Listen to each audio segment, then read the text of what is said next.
Brothers and sisters, please join me to welcome our true friends, the President and Vice President of the United States, Joe Biden and Kamala Harris.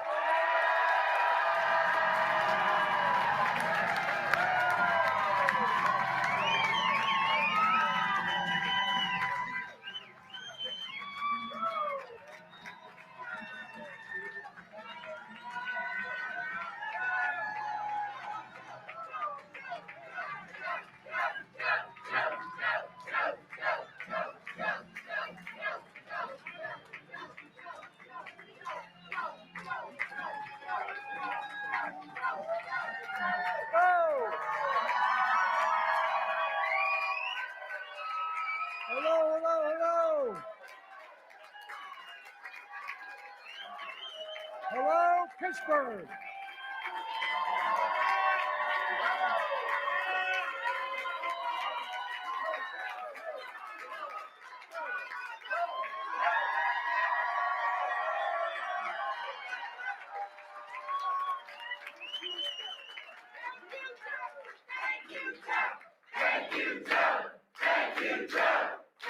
Thank you.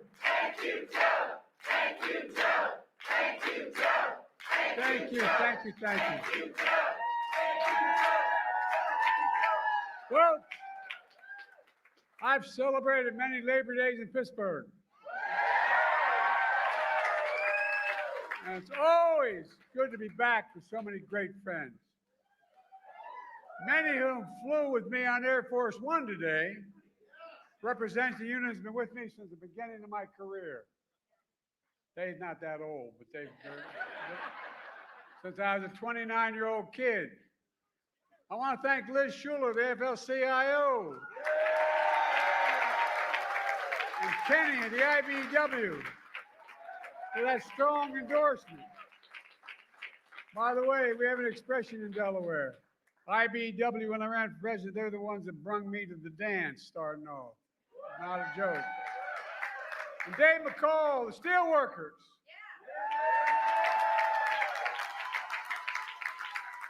Dave, in 1972, steelworkers were the first union to endorse a 29-year-old kid named Joe Biden who wasn't old enough to be senator when he got elected. It mattered. A guy named Huey Carcella was the district president because we used to have one of the largest labor forces in Claymont, Delaware, and North, over 4,000 workers. And it was, anyway, it all went south. But Huey went to the national president, I.W. Abel, and he said he wanted me to get endorsed. Everybody thought it was crazy. I literally wasn't old enough to be sworn in the day I got elected. But guess what? President Abel stuck with me.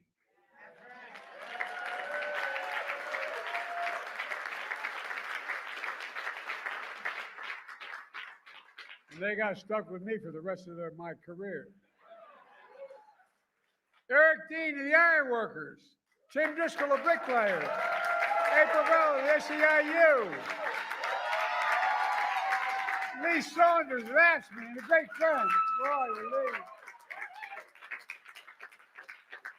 Lee. And Jimmy Williams of the Painters Allied Trades and his dad.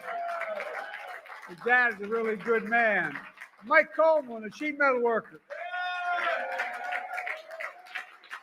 We also got some of the best elected officials in America. Governor Josh Shapiro is doing an incredible job. The great Lieutenant Governor Austin Davis. And one of America's best words, Ed Gainey. Ed, you're doing a hell of a job. And Sperry D'Amato, county executive, I think is the hardest job in American politics. Everybody knows where you live and they think you can solve all the problems. You don't have enough money. Well, I tell you one thing, I'm the first president ever. I used to be a county official when I was 26 years old, and it always bothered me that the federal government would send money to the state to be distributed to the county. What the hell is the state going to send to the county for? All the state reps need the money. But guess what? Under my administration, it goes straight to the county.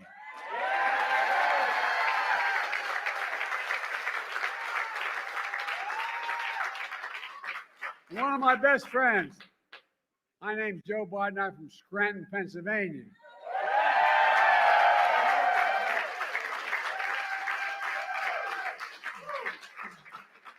Bobby Casey's been a great friend. His dad was a great friend as well. And by the way, we grew up 3 blocks from one another. 3 blocks. And they still worry about us by showing up.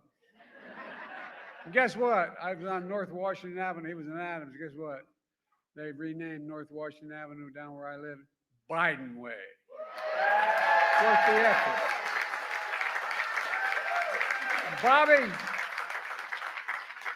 Bob will make sure you get reelected again. And while we couldn't be here, I want to thank his partner in the Senate, John Fetterman. But if you're in a foxhole, you want Fetterman in there with you. He couldn't be here today, but guess what? He sent the best part of the family, Giselle. She's here.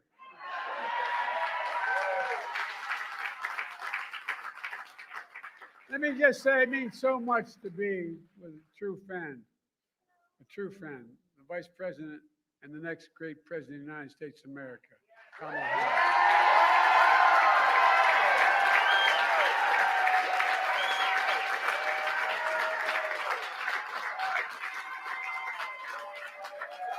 Look, folks, I come from 2 neighborhoods where it's not hard to say the word union. But you know what? The fact of the matter is, an awful lot of politicians have trouble saying union, like working people. Guess what? I'm not one of them, neither is Kamala. We know the simple truth. Wall Street did not build America. The middle class built America, and unions built the middle class. That's a fact. By the way, that is not a slogan, that's a fact. I asked the Treasury Department to do a study, and it shows that when unions do well, all workers in America do better. That's a fact. That's a fact.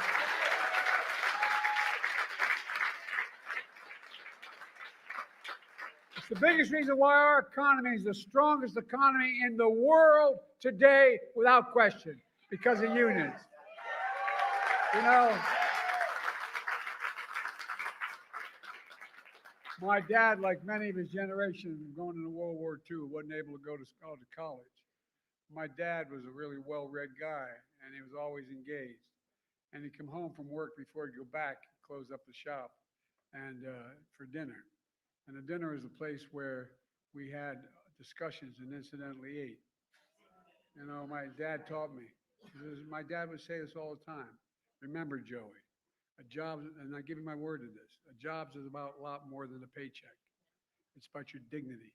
It's about the community. It's about your place in the community. And it's about being able to look your kid in the eye and say, honey, it's going to be okay, and mean it. Well, that's why.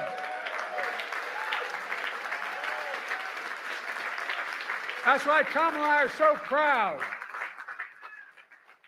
So proud of the greatest job creation record of any president in a single term in American history.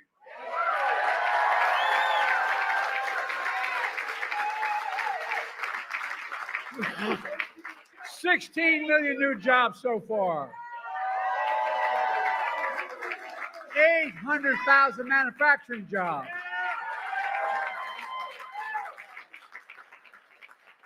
Eight years ago, how many times did you hear about we can no longer be the manufacturing capital of the world? Where the hell is that written? Yeah. We are the greatest manufacturing city, county in the world, state in the world, city in the world. We're going to remain that way. Now, I'll tell you something. Kamala and I are damn proud that we protected the pensions of over 1 million workers and retirees.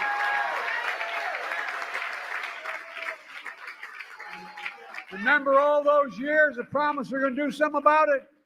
Well, damn it, we finally did with the Butch-Lewis Act. Over 52,000 workers and retirees across Pennsylvania alone are benefiting from that. Not only did we restore the full amount, we got them their back pay as well. We made them whole again. As I once said to Brock, that's a big deal. Yeah, that's a long story. Yes, sir, Liz and Kenny described another big deal. Union workers are rebuilding American infrastructure and building new factories here in America. They told me we couldn't get anything done in infrastructure. $1,200,200,000,000,000 we got done. Remember Trump for 4 years promised every month infrastructure week. For 4 years he promised that. He didn't build a damn thing. Nothing. I mean, not nothing. Well, thanks to our infrastructure law, Pennsylvania so far has received $17 billion. $17 billion. Over 2,000 projects, from clean water to affordable high-speed internet for every Pennsylvanian. The projects that include $858 million to expand the Montgomery Lock, better to accommodate bigger barges, to get millions of tons of goods and on shelves faster, more reliable, and create thousands of union jobs.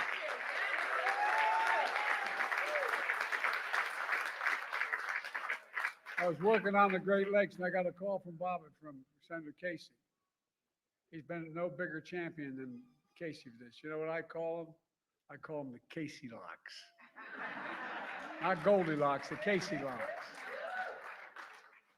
Bobby's also a champion of Pennsylvania's energy communities. We passed what's called the Casey Credit, available to 45 Pennsylvania counties where energy jobs such as coal mining had been before it disappeared before we came to office. The Casey Credit provides major incentives for companies to build new battery factories, wind turbines, and more, to create high-paying jobs in those coal and natural gas communities. And on top of that, there's over $4 billion in private companies have committed to invest in clean energy and advanced manufacturing here in Pennsylvania. $4 billion.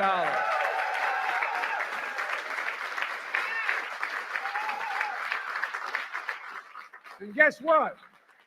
With your support, I signed an executive order to make sure large federal construction projects all use project labor agreements.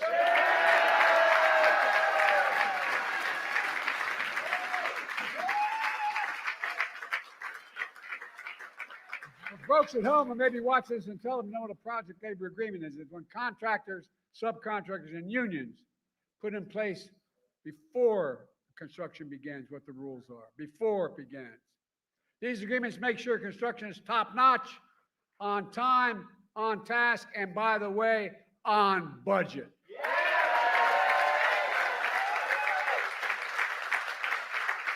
There's another big deal.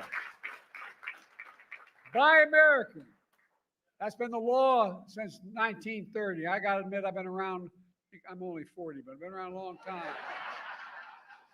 But I, quite frankly, until 10 years ago, wasn't aware, back in the 30s, when they were trying to make sure unions could organize and business couldn't interfere, the law was passed that said every penny the president gets from the Senate, the House, and Congress to spend on a project, he should hire an American worker and use an American product.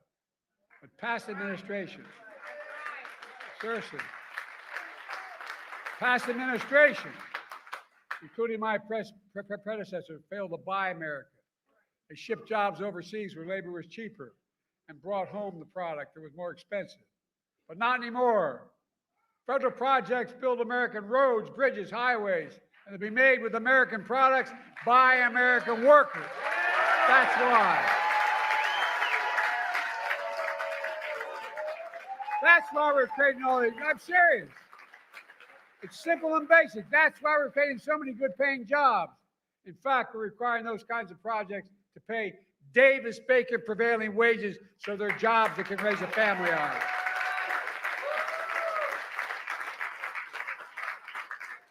Many of those jobs don't require a college degree. In fact, we expanded registered apprenticeships. Remember all the hell I got for doing that? Well, guess what? Resulted in hiring over 1 million apprentices since we came to office. And lots of folks don't realize getting an apprenticeship is like getting a college degree. Why? You have to train for 4 or 5 years to get that. And some of the best workers in the world are right where we are. You know,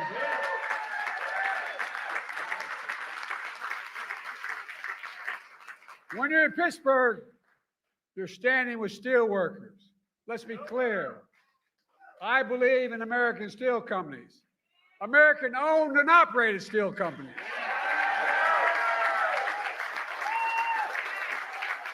A simple reason. It's not hyperbole. American steelworkers are the best steelworkers in the world.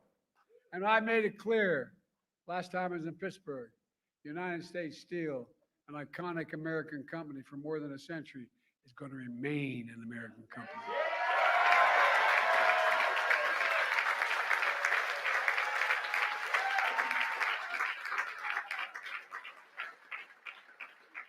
Remember, as a young senator, why the National Labor Relations Board was sometimes so anti-labor. It was set up to help labor, to be pro-labor. Well, guess what? That's why one of the most significant things we've done, Kamala and I, is appointing a National Labor Relations Board that actually believes in unions and believes in recognizing the rights of labor. It's a big deal. It's a big deal. Remember, we have short memories. I'm all for forgiveness. I'm not for this. Trump appointed union busters on that board.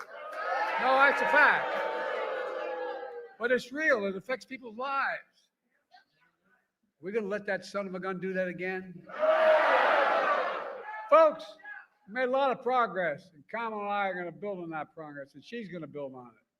I'll be on the sidelines, but I'll do everything I can to help. But look, I'm not joking when I say, this is not a joke. When I said this when I was running in 2020, a lot of people didn't believe me. You did, but didn't believe me. It's all at risk because of Donald Trump, literally. With a stroke of the pen, he can get rid of a lot of this. And do you think this guy gives a damn about your pensions? No, I'm serious. Do you think he loses even an instant of sleep over it? Do you think he cares about all the work you do every day and how hard it is? Do you think he cares about good paying jobs for hardworking people who built this economy? Hell. He regards picket lines. He'd rather cross one than walk one. But I have no problem walking the picket line. Never have, nor does Kamala.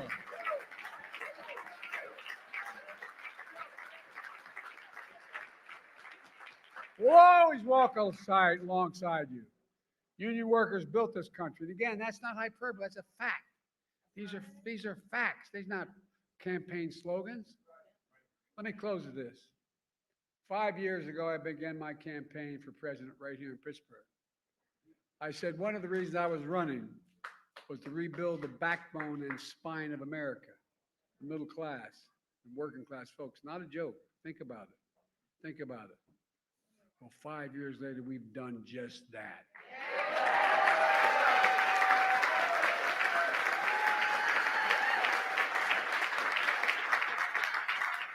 I'm back in Pittsburgh on Labor Day again with a simple message. As you look at this election, I spent my whole career believing in unions. I'm not joking when I say that. I'm honored to be considered the most pro-union president ever.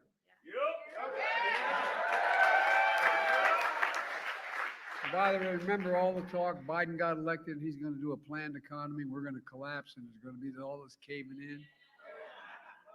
Interest rates are going to go through the ceiling. Come on, man.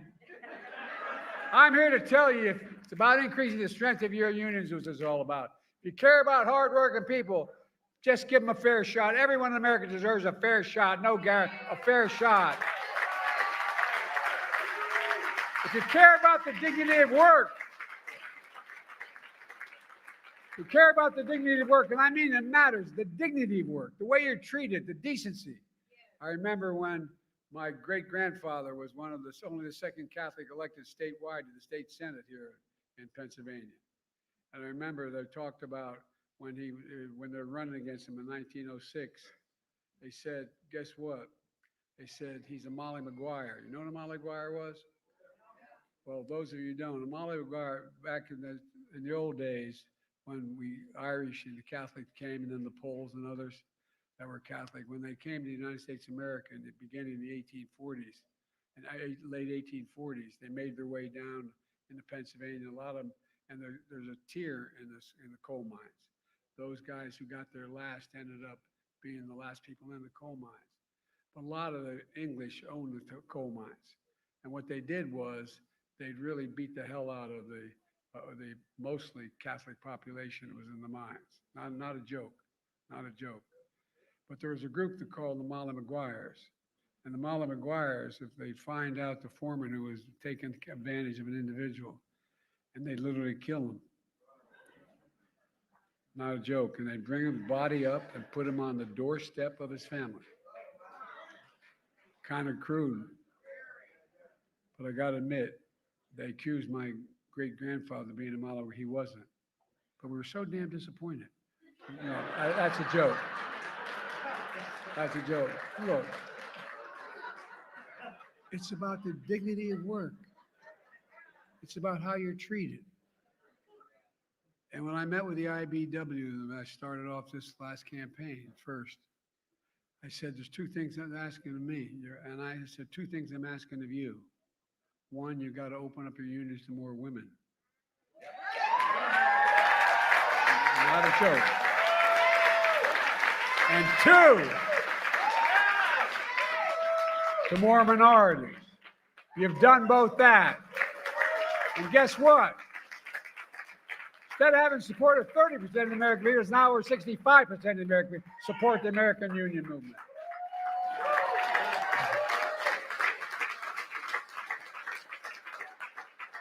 It really is all about the dignity of work. Then there's only, if you care about the dignity of work, there's only one person you have a rational choice with this time. And that's Kamala Harris. Not a,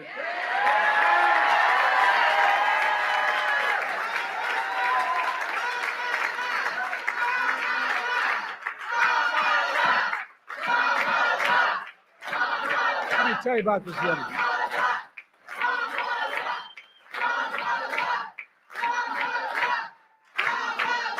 I know her. I trust her. Not a joke. I trust her. Number two, the first decision I made, the nominee in 2020, was selecting her as my vice president. And by the way, it was the single best decision I made as president of the United States of America.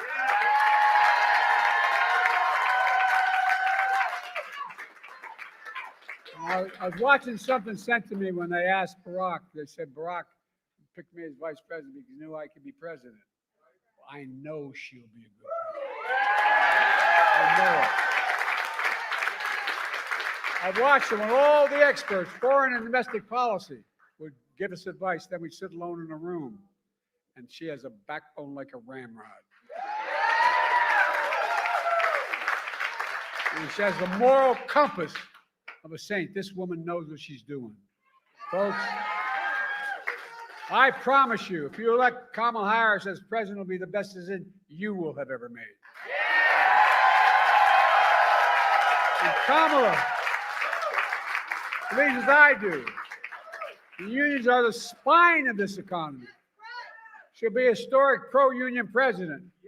So, folks, we got one more job to do together. Let me ask you. Are you ready to fight? Yeah! Are you ready to win? Yeah! Are you ready to elect Kamala Harris, our next president of the United States of America?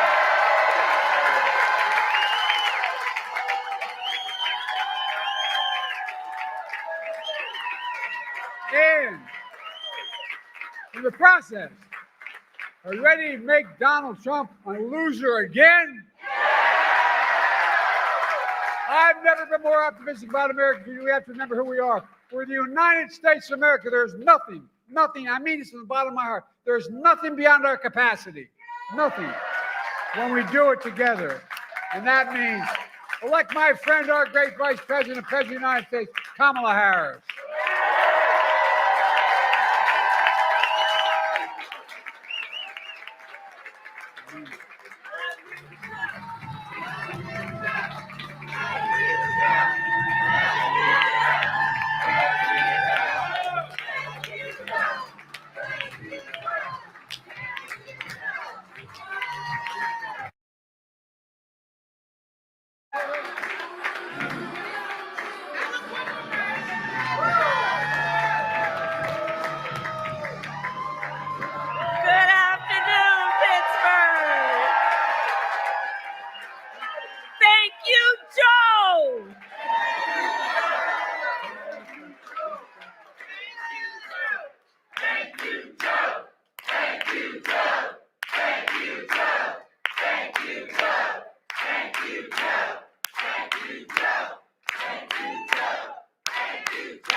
It is good to be in the House of Labor. It is good to be in the House of Labor.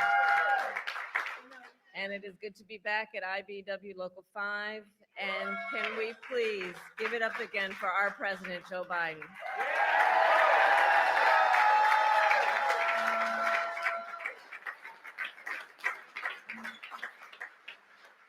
Now, I don't have to tell the brothers and sisters of labor that you really get to know somebody when you're in the middle of a fight, when times are hard, when the forces are mighty, when people don't believe something can get done and they have 1,000 excuses for why it can't get done. And I have spent more time with this extraordinary human being when the cameras were not in the room, when the stakes were high, when the heat was intense. And Joe Biden has always stood with the workers of America and labor unions of America. Always. Always. I've been with him when he'll bring folks into the Oval Office. And you know how Joe can get sometimes. He doesn't spare words. It's good that sometimes the cameras are not in the room when he has those conversations.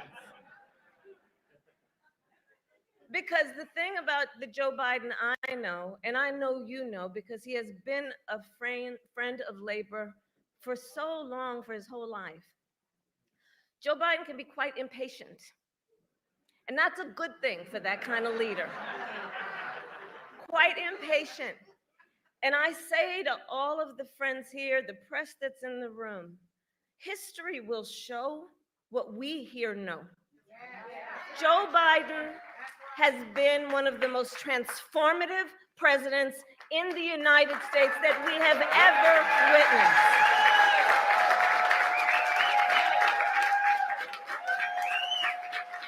And it comes from his heart.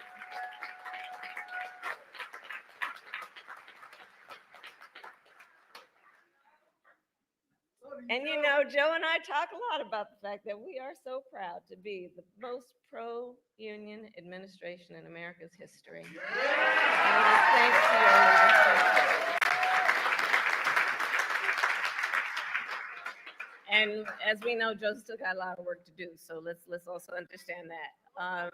So I want to thank all the incredible leaders who are here today, including the Governor Shapiro, Lieutenant Governor Davis, Senator Casey, who we will re-elect this November, Mayor Gainey, President Schuller, President Cooper, all the leaders of labor who are here, all the union members who are here. So I'll just get right to a few points. I love Labor Day.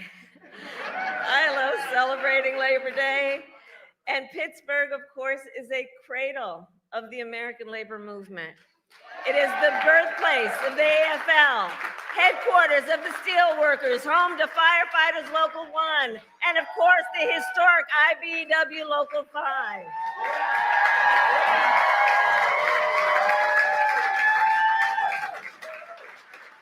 For more than 150 years, the brothers and sisters of labor have helped lead the fight for fair pay, better benefits, and safe working conditions. And every person in our nation has benefited from that work. You know, everywhere I go, I tell people, you may not be a union member, but you better thank unions for that 5-day work week. Thank unions for sick leave. Thank unions for paid family leave. Thank unions for your vacation time. Because when union wages go up, everybody's wages go up. When union workplaces are safer, all workplaces are safer. When unions are strong, America is strong.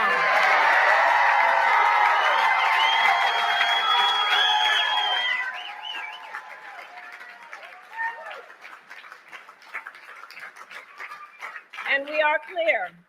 Not only has Pittsburgh shaped the history of America's labor movement, today you are also shaping its future. In 2021, with my dear friend, The Secretary, Marty Walsh, who the president appointed to be Secretary of Labor, he and I hosted a meeting right here in this local.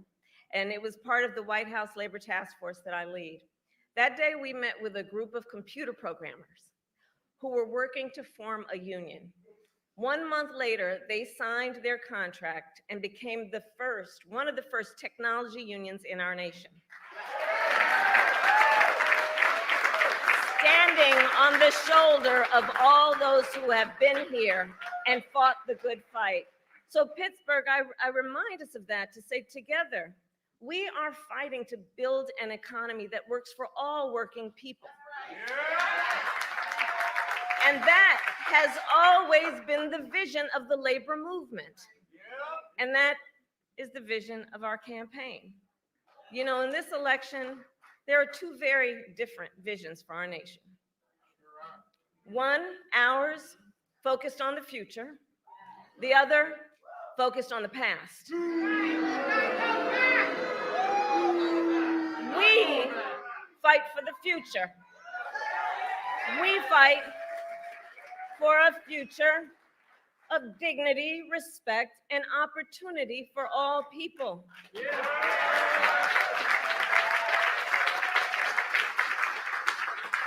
We fight knowing it's some backward thinking for those folks who have been suggesting for years that the measure of the strength of a leader is based on who you beat down. You know, that's the stuff they're pushing.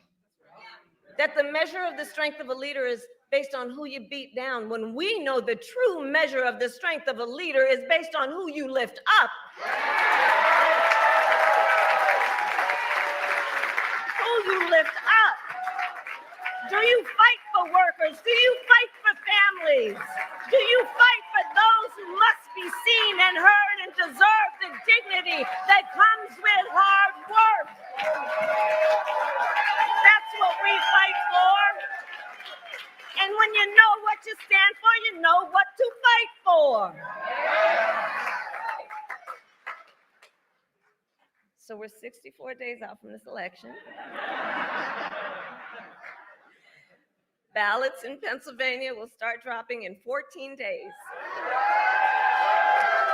14 days. And this election is, as much as anything else, a fight for the promise of America. For the promise of America. We love our country. We love our country. And we know it is one of the highest forms of patriotism to fight for the ideals of our country. And that's what this election is about. And about the promise of America. And I don't need to tell unions what the promise looks like. It's what you do every day.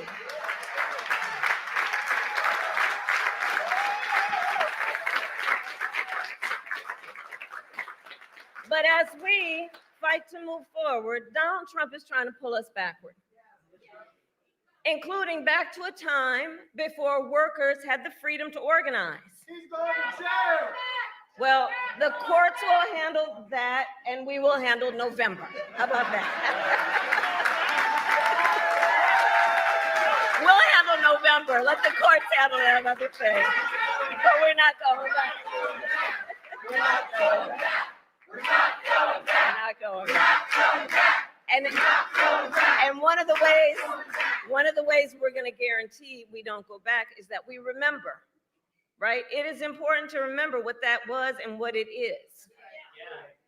Remember, as president, Donald Trump blocked overtime benefits for millions of workers. He opposed efforts to raise the minimum wage. As the president said, he appointed union busters to the National Labor Relations Board. And don't forget, he supported so-called right-to-work laws. And if Donald Trump were to be reelected, he intends to give more tax cuts to billionaires and big corporations. He intends to cut Social Security and Medicare. He wants to impose what in effect would be a national sales tax. I call it the Trump national sales tax. on everyday products and basic necessities that would cost a typical American family, the economists have said this, almost $4,000 a year. He intends to repeal the Affordable Care Act and take us back to what we remember, because it wasn't that long ago, was a time when insurance companies could deny people with pre-existing conditions. You remember what that was? Children with asthma, breast cancer survivors, grandparents with diabetes. Well, look, America has tried those failed policies before, and we are not going back.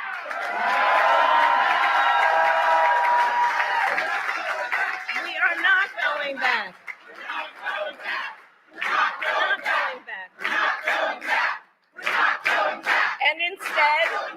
And instead, we fight for a future where no person has to go broke just because they get sick.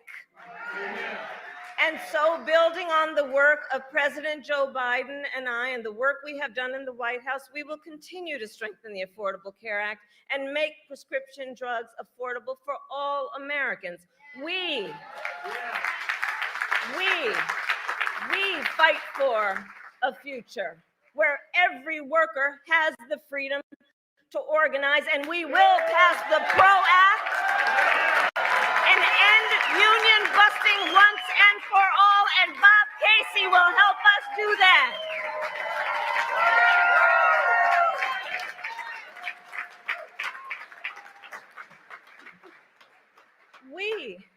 We see and know and fight for a future where every person has the opportunity not just to get by, but to get ahead. And so we will continue to build what I call an opportunity economy, so that every American has an opportunity to buy a home or start a business or build intergenerational wealth and have a future that matches their dreams and ambitions and aspirations. Because, of course, that's the nature of who we are as Americans. We have dreams. We can see what is possible unburdened by what has been. We have aspirations. We have ambitions. And the system that is a good system is one that supports that and allows people the opportunity to go where they can see and imagine themselves to be. That's what I'm talking about when I talk about an opportunity economy. We fight for a future where every senior can retire with dignity. And so we will continue to defend Social Security and Medicare and pensions, and pensions, and pensions.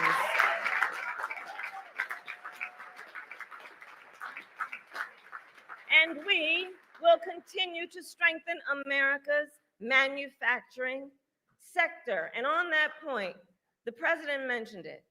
U.S. Steel is an historic American company, and it is vital for our nation to maintain strong American steel companies. And I couldn't agree more with President Biden. U.S. Steel should remain American-owned and American-operated. And I will always have the back of America's steelworkers and all of America's workers. So, friends, 64 days until the most election of our lives, and probably one of the most important in the life of our nation, truly. And we know this is going to be a tight race to the very end. It's going to be a tight race to the very end. So let's not pay too much attention to those polls, because as unions and labor knows best, we know what it's like to be the underdog. And we are the underdog in this race. And we have some hard work then ahead of us. But here's the beauty of us in this room. We like hard work. Hard work is good work. Hard work is joyful work. And so in this fight, I will continue to count on The strength, the determination, and the hard work of the leaders in this room to knock on doors, to get folks to the polls, and bluntly put, because the people in here do it, to help us win Pennsylvania. So today I ask, are you ready to make your voices heard? Do we believe in freedom? Do we believe in opportunity? Do we believe in the promise of America? And are we ready to fight for it? And when we fight, we win. God bless you. God bless America.